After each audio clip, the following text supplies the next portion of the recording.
Bruce Balmer from Total Fluency, an accelerated language learning company, and today we are on video 5 of the 7 things you should do before you begin a language program in order to maximize your chances of success.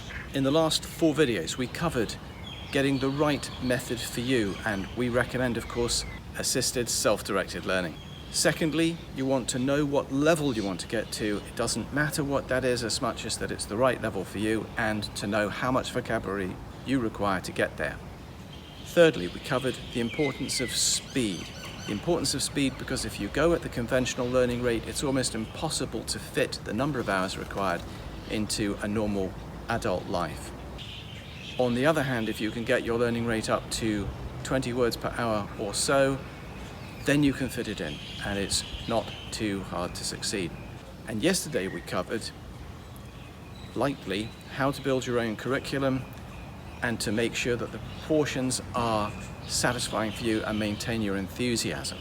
And today we'll be talking about tracking.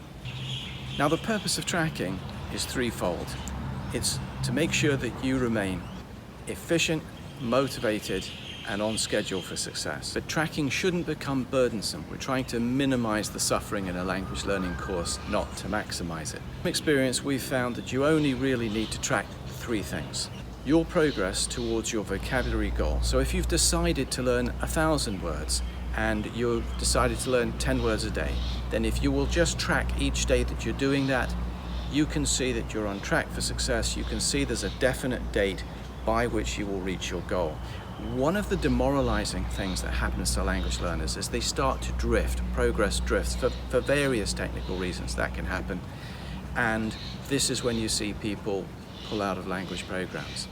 Now, an education isn't what you learn, it's what you remember. And this was never truer than in the field of language learning.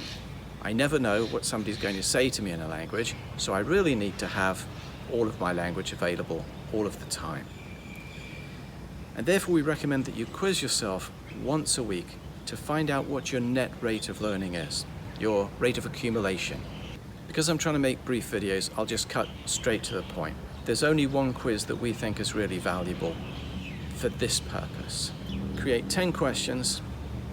The questions must be in your native language. The answers must be in the language you're trying to learn. And they must be selected completely at random from everything you've learned to this point. So you might have learned it yesterday, you might have learned it on your first day of your language learning program. If you want to have 1,000 words at your disposal in order to speak a language, it's no good if you've learned 1,000 and you're quizzing at 50%, because that means you only have 500 available at your disposal. You've either got to learn 2,000 at 50%, so you've got your 1,000, or you can learn 1,000 and get up around 90%. That will usually suffice to reach your goal. Finally, we like to track the number of words that you're learning per hour.